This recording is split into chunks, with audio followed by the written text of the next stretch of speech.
আমার দুষ্টু মিষ্টি ভালোবাসার বন্ধুরা কেমন আছো সবাই? আশা করি অনেক অনেক ভালো আছো। আমি তোমাদের নীলু আপু চলে এসেছি নতুন গল্প নিয়ে। আজকের গল্পটি শুনলে তোমাদের দাঁড়িয়ে যাবে, তাই গল্পটি শোনার আগে অবশ্যই হেডফোন ব্যবহার করো। আজ রবিবার, ছুটির দিন। সকাল সকাল ঘুম থেকে উঠে ফ্রেশ হয়ে চায়ের কাপ হাতে যেই না নিউজ পেপারটা নিয়ে সবে মাত্র একটু নাড়া চাড়া করতে যাব, অমনি দেখি ট্রিং ট্রিং করে পকেটে রাখা মোবাইলটা হঠাৎই বেজে উঠল। এই সাত সকালে আবার কে ফোন করল রে ভাই? ধুত্তোর, ভাল লাগে না আর। সকাল বেলা উঠে যে একটু খবরের কাগজটা দেখব তারও আর জো নেই দেখছি। যত সব আজে বাজে লোকজন। এই সাত সকালে উঠে কোনো কাজ কর্ম কিচ্ছু নেই, ফোন করে শুধু লোককে বিরক্ত করছে। খানিকটা রেগে গিয়ে ফোনটা হাতে নিয়ে আননোন নম্বর দেখে ফোনটা তুলে ঝাঁঝিয়ে উঠে বললাম, হ্যালো। কে মশাই আপনি? এই সাত সকালে ফোন করে অযথা বিরক্ত করছেন? Hello, good morning sir, am I speaking to প্রাঞ্জল?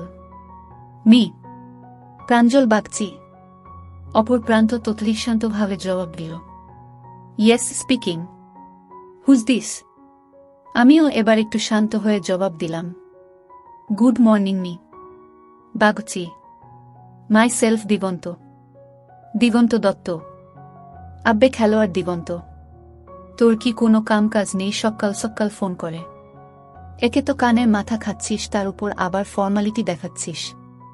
ওপার থেকে একটা খ্যাক খ্যাক করে হাসির আওয়াজ এলো, আর দিগন্ত বেটা বলল, আসলে তুই এতটা রেগে যাবি তা তো ভাবতে পারিনি, তাই ভাবলাম ল্যাঙ্গুয়েজটা চেঞ্জ করেই দেখি।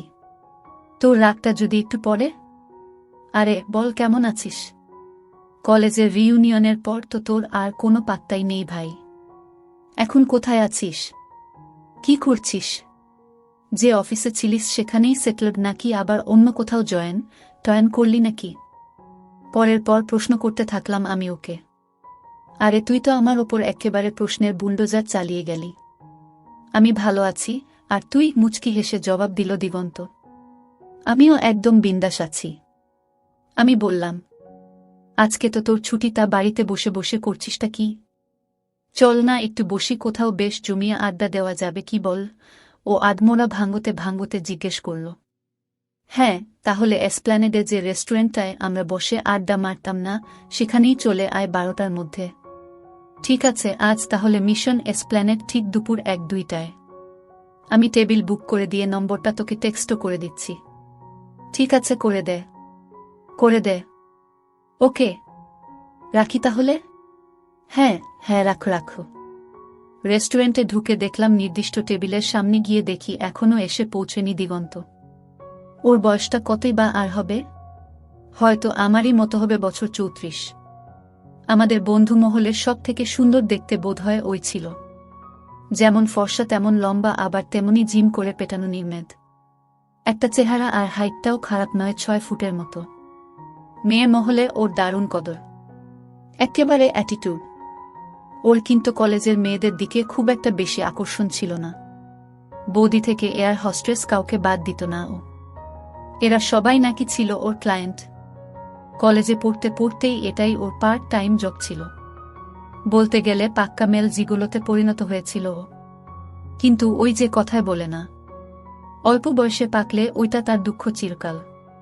ওরও না ঠিক সেই অবস্থা, নাকি সেই 15 বছর বয়স থেকেই ওর ঘাটের খেয়ে আসছে, আর খেয়ে খেয়েই এই অবস্থা করে ফেলেছে। সেই সময় ওর বাংলার দিদিমণিকে দিয়ে সেই যে শুরু করেছিল, তারপর থেকে ব্যাপারটা ক্রমেই ওর নিত্য নৈমিত্তিক কাজে পরিণত হয়। এসবের জন্য তো আমরা আবডালে ওকে দিগন্ত বলেই ডাকতাম। তবে আমি আসার বেশ কিছুক্ষণ পর এসে পৌঁছল ও। এই তোর সেই লেট করে আসার রোগটা তোর আজও গেল না দেখছি। দূর, ট্রাফিক জ্যামে ফেসে গিয়েছিলাম। আর তাছাড়া আমি কি তোর সঙ্গে এখানে প্রেম করতে এসেছি নাকি, যে ঠিক সময় এসে পৌঁছতেই হবে? না হলে ও আমাকে 2-4 কথা শুনিয়ে দেবে। একটা বিশেষ কাজে তোর একটু সাহায্য লাগবে, তাই ডেকেছি। ও তাই বল, দরকার ছাড়া তুই যে আর এমনি এমনি আমার সাথে দেখা করবি না, সেটা না আমিও বুঝতেও পেরেছিলাম। নে এবার আর ভনিতা না করে আসল কাজের কথাটা বলতো। হ্যাঁ, সেটা তো বলবই, আর বলো বলেই তো তোকে ডেকেছি। কি জানিস তো, অনেক ভেবে দেখলাম একমাত্র তুই, হ্যাঁ তুই আছিস যে আমাকে এই সমস্যা থেকে উদ্ধার করতে পারিস। তুই ছাড়া অন্য কারোর পক্ষে কাজটা করাটা বিপজ্জনক, কারণ এটা একটা পারিবারিক সম্মানের প্রশ্ন। কাজটা সারতে হবে অত্যন্ত গোপনে। তবে শুরু করার আগে একটু ব্যাকগ্রাউন্ডটা তোর জানা দরকার, না হলে পরবর্তীকালে বাকিটা বুঝতে সমস্যা হতে পারে। বল শুনি, কি তোর সেই বিশেষ কাজ যার জন্য আবার আমাকে ছাড়া তো চলবেই না? বলবো, সব বলবো। হ্যাঁ, তার আগে দাঁড়া, অর্ডারটা দিয়ে দি ওয়েটার। ও ডাকতেই পাশে একজন দাঁড়ালো। স্যার, আপনারা কি নেবেন? ওয়েটার এসে জিজ্ঞেস করল। কিরে, কি নিবি? বলে দে ওকে। মেনু কার্ডটা আমার দিকে বাড়িয়ে দিয়ে জিজ্ঞেস করল দিগন্ত। আমার কোনো চয়েস নেই, তুই যা ভালো বুঝবি তাই কর। মেনু কার্ডটা ঠেলে ওর দিকে সরিয়ে দিয়ে বললাম আমি। ওকে, বলে দিগন্ত মেনু কার্ডটা দেখে দুজনের জন্যই অর্ডার করে দিল কফি আর সঙ্গে হালকা কিছু স্ন্যাক্সও। ওকে স্যার, বলে অর্ডার নিয়ে চলে গেল ওয়েটার। যাই হোক, এবার আমি আমার ফ্যামিলির সাথে তোর একটু পরিচয় করিয়ে দিই কেমন? আমার ফ্যামিলিতে আমি আর আমার বাবা মা ছাড়াও আমার বউ আছে। আজ কালকার দিনে একটু বেশি বড়, তাই না? তোর মতো ছেলের জন্য দুটো কেন 10টা বউ থাকলেও আমি এতটুকু অবাক হতাম না। বিশ্বাস কর। ওকে ঠেস মেরে হাসতে হাসতে ব্যঙ্গ করলাম আমি। আরে ফাটা বাসে আমার সুপারিটা আটকে গেছে তো, তাই আমাকে বাগে পেয়ে চুলকে দিচ্ছিস বল? চলকা চলকা, যত পারিস চলকা। তবে তার আগে আমার কথাটা মন দিয়ে শোন। শোনো ভাই, একটু শুনে নে। বল দিগন্ত। হ্যাঁ বল। ওর অবস্থা দেখে আমি হাসতে হাসতে বললাম। শোনো তবে, ও বলতে শুরু করল। ব্যাপারটার সূত্রপাত বছর 2 আগে থেকে বুঝলি, যখন থেকে আমার বাবা মা আমার জন্য সম্বন্ধ দেখা শুরু করেছিলেন। আর তুই তো ভালো করেই জানিস আমি তো এই বিয়ে ব্যাপারটাতে একেবারে নাছোড় ছিলাম। কারণ এই বিগত 16-17 বছর ধরে রোজ বিনা লাইসেন্সে গাড়ি চালানোর মজা নিয়ে এসে হঠাৎ করে কাউকে যদি শুনতে হয় তোমাকে এবার গাড়ি চালানোর জন্য অফিসিয়ালি লাইসেন্স নিতে হবে, না হলে তুমি আর স্টিয়ারিং বসতে পারবে না, তাহলে কার না রাগ উঠে বলতো ভাই? স্বভাবতই আমারও উঠেছিল। তাই বাবা মার উপর খানিক রাগ দেখিয়ে প্রথমে দিল্লি, তারপর সেখান থেকে ব্যাঙ্গালোরে ট্রান্সফার নিয়ে নিই। আর সেই তখন থেকেই আমি বাইরে। যে কোম্পানিতে প্রথম ঢুকেছিলাম সেটা ছেড়ে এখন অন্য একটা ভালো জায়গায় আছি।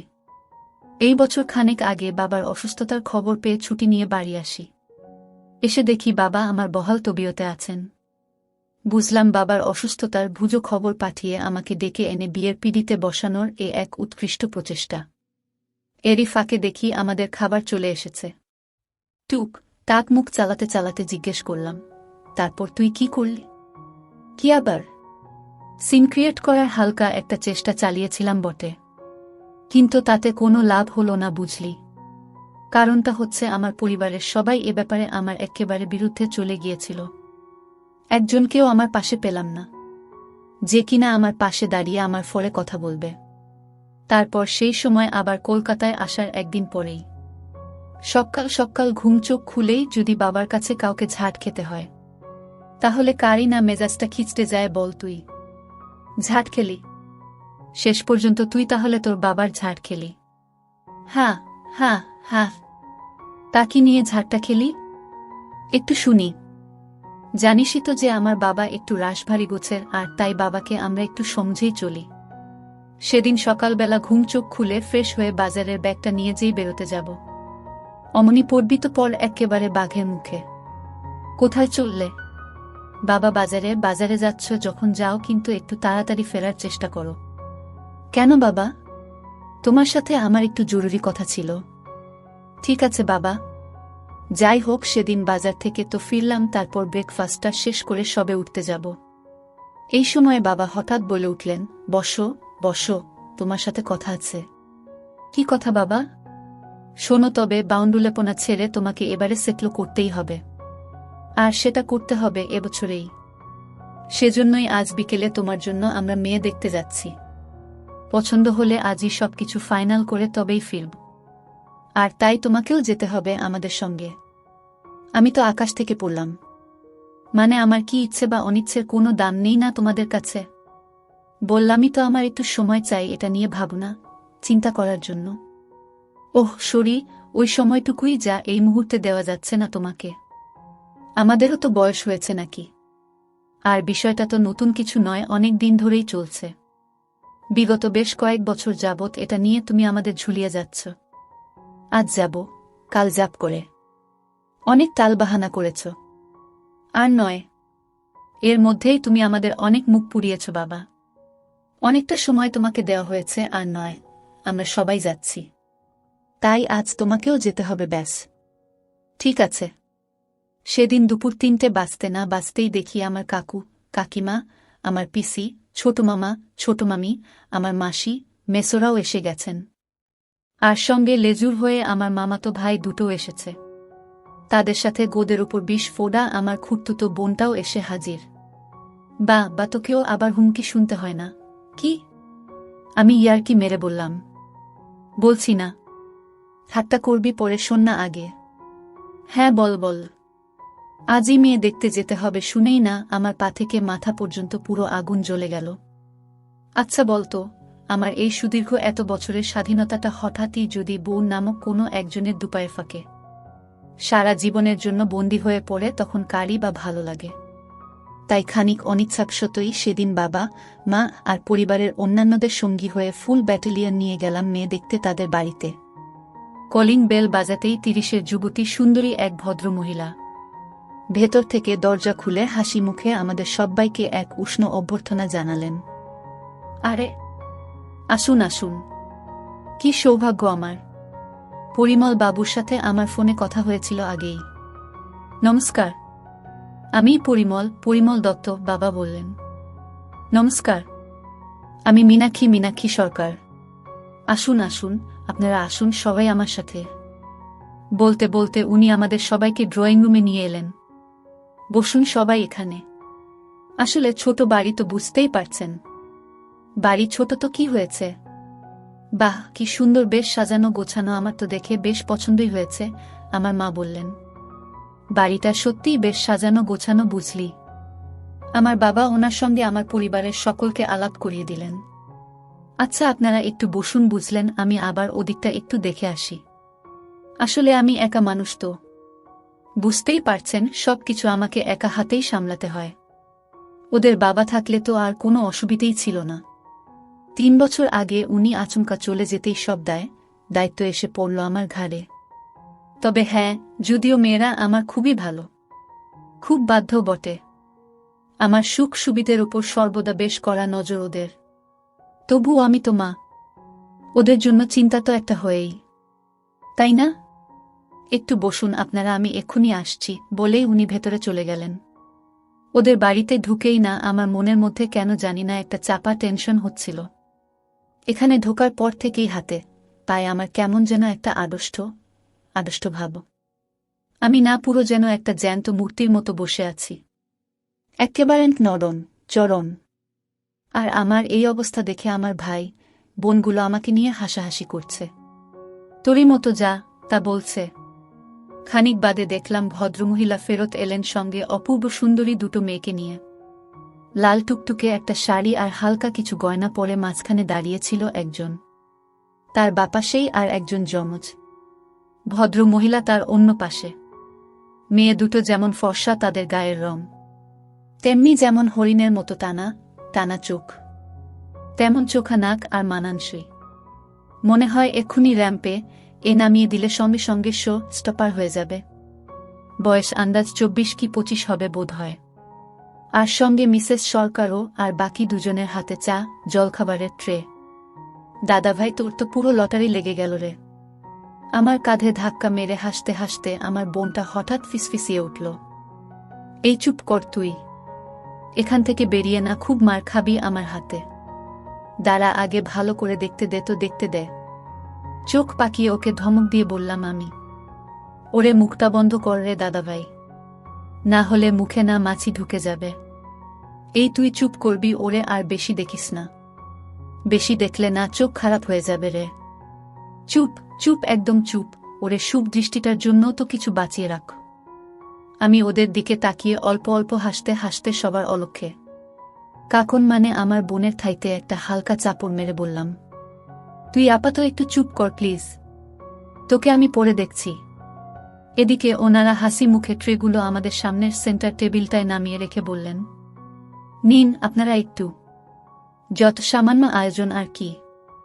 এই আমার বড় মেয়ে তৃণা, আর ও হলো আমার ছোট মেয়ে তৃষা। তৃণা মা আমার। ট্রেটা টেবিলে নামিয়ে রেখে গুরুজনদের সবাইকে প্রণাম করো। হ্যাঁ মা। তৃণা মুখে একটা মিষ্টি হাসি নিয়ে বড়দের সকলকে নমস্কার করে বলল। প্রথমে ও আমার বাবাকে দিয়ে শুরু করল, তারপর একে একে সকল গুরুজনকে। বাবা বললেন, বা বেশ ভালো সংস্কার দেখছি আপনার মেয়ের। ওর প্রণাম নিয়ে বললেন, বেঁচে থাকো মা, বেঁচে থাকো, আশীর্বাদ করি, সুখী হও মা, খুব সুখী হও। বুঝতেই তো পারছেন মাথার উপর তো ওদের বাবা নেই, সবকিছু আমাকে একা হাতেই সামলাতে হয়। হ্যাঁ, আমার মেয়েরা আমার যথেষ্ট খেয়াল রাখে। ওদের বাবার মৃত্যুটাকে আমাকে ভুলিয়ে রাখার চেষ্টা করে আপ্রাণ। ওদের কাজ কেরিয়ার সামলেও সবসময় ওরা দুই বোনই যতটা সম্ভব সাহায্য করে আমাকে। বললেন মীনাক্ষী সরকার, আমার হবু শাশুড়ি। মেয়েটাকে দেখে না আমি আর পছন্দ না করে থাকতেই পারলাম না। এদিকে আমার তরফ থেকে গ্রিন সিগন্যাল পেয়ে আমাদের গুরুজনেরা আমাদের বিয়ের কথাটা পাকা করে ফেললেন। যথাসময় আমাদের বিয়ের দিনটাও ঠিক হয়ে গেল। সামনের অঘ্রাণের 15 তারিখ। হাতে বেশি সময় নেই, তাই বিয়ের জন্য আবার দিন 20 ছুটি নিয়ে এসে জোরদার শপিং করতে শুরু করলাম। আমার বাড়ির লোকেরা ওদের নিজেদের মতো করে শপিং করতে লাগল। আর এদিকে আমরা মানে আমি, তৃণা, মীনাক্ষী দেবী আর তৃণার যমজ বোন তৃষা। তৃষার লুকস, গায়ের রং ও ফিগার যেন দ্বিতীয় তৃণা। তবে দুবোনের মধ্যে পার্থক্য একটাই, তৃণা একটু মুখচোরা টাইপের, কিন্তু তৃষা আর মীনাক্ষী দেবী যেমন খোলামেলা আড্ডাবাজ, তেমন হুল্লোড়বাজ, তেমনি আবার হুজুগেও বটে। শপিং করতে গিয়ে আমাদের 4 জনের মধ্যে এমনই ভালো একটা বন্ডিং তৈরি হয়ে গেল যে মনে হলো সেটা খুব সহজে ভেঙে পড়ার নয়। কথায় কথায় বুঝলাম আমার থেকে আমার হবু শাশুড়ির বয় পার্থক্য খুব একটা বেশি নয়। তবে এই বয়সে বিধবা হলে যা হয়, তাই বোধহয় আমাকে পেয়ে উনি হাতে চাঁদ পেলেন। আর তৃষা, তার কথা কি আর বলব, সে তো তার মায়ের থেকেও এক কাঠি উপরে। সে তো সুযোগ পেলেই আড়ালে আবডালে নানা আছিলায় আমার মাঝের পায়ে হাত বুলিয়ে দিচ্ছে। তবে অবশ্যই তার মা আর দিদির চোখকে বাঁচিয়ে। যাই হোক, বিবাহ নামক পর্বটা তো যথাসময়ে ভালো ভালো সম্পন্ন হল। কিন্তু এর আসল মজাটা টের পাচ্ছি আমি বিয়ের ঠিক মাস 7 বাদে, এই এখন যখন কলকাতা অফিসে ট্রান্সফার নিয়ে ফেরত এলাম। 4 দিক থেকে শুধু নেমন্তন্ন আর নেমন্তন্ন। ছুটির দিন হলেই শুধু আত্মীয়ের বাড়ি বাড়ি ঘুরে বেড়ানো। সেরকমই এই শনিবার গিয়ে ওদের বাড়িতে গিয়ে হাজির হলাম আমি আর তৃণা। জোট ছেড়ে বেরোনোর পর এ বাড়িতে আমার প্রথম আগমন। বাড়িতে সেদিন আমরা 4টে মাত্র প্রাণী। ঠিক হলো দিন কতক থাকব। দুপুরে খাবার পর খানিক গপ্প গুজব করে আমি তৃণার ঘরে বসে একটু রেস্ট নিচ্ছিলাম। ঘুমিয়ে পড়েছিলাম বোধ হয়। পরিচিত একটা মিষ্টি গন্ধ নাকে আসতেই না আমার ঘুমটা গেল ভেঙে। চোখ মেলে দেখি তৃণা দাঁড়িয়ে আছে আমার জন্য চা নিয়ে। যাই হোক, আমি উঠে বসলাম। কি গো, লাইটটা জ্বালাওনি কেন? সন্ধে হয়ে গেল তো। চায়ের ট্রেটা বেড সাইড টেবিলে রেখে টিউব লাইটটা জেলে দিয়ে বলল তৃণা। ও হো তৃণা, অনেক বেলা হয়ে গেল না গো? আধ মোড়া ভাঙ্গতে ভাঙ্গতে জিজ্ঞেস করলাম আমি। হ্যাঁ তা অবশ্য একটু হয়েছে বটে। ইস, তাহলে ডেকে দাওনি কেন? একটু বেলা হয়েছে তো কি হয়েছে? সারাদিন তো অফিস করে ভালো করে ঘুমতেও পাও না তুমি, তাই ছুটির দিনে একটু ঘুমোচ্ছ যখন, তখন আর ডাকিনি। যাও যাও, এখন বাথরুম থেকে হাত মুখটা তাড়াতাড়ি ধুয়ে এসো তো দেখি, তারপর আমরা একসঙ্গে চা খাবো কেমন? তারপর দরজা বন্ধ করে বসে গেল ড্রেসিং টেবিলের সামনে চুল আঁচড়াতে। চুল আঁচড়ানো হয়ে গেলে ও একটা হালকা মিষ্টি পারফিউম মেখে চলে এলো আমার কাছে। এসেই না আমার গা ঘেঁষে শুয়ে পড়ল। জানো, বারান্দার দিকের জানলাটা কি খোলা থাকবে নাকি দিয়ে দেব? বেশ তো ফুরফুরে একটা হাওয়া দিচ্ছে, ওটা বরং খোলাই থাক বুঝলে। আচ্ছা, তাহলে যদি লাইটটা অন্তত নিভিয়ে দিই তাহলে কি তোমার খুব একটা অসুবিধা হবে? ঠিক আছে, বর লাইটটা যদি চাও তাহলে আপাতত তুমি নিভিয়ে দিতেই পারো, কিন্তু এই নাইট ল্যাম্পটা জ্বালা থাক, কি বলো? আমি জবাব দিলাম। যেমন কথা তেমন কাজ। বিছানায় চা খেতে খেতে, এই এই কি হচ্ছেটা কি? কি হচ্ছে মানে? আমি আমার বউকে আদিক্ষেতা। আদিক্ষেতা তো আদিক্ষেতা। যাও তো,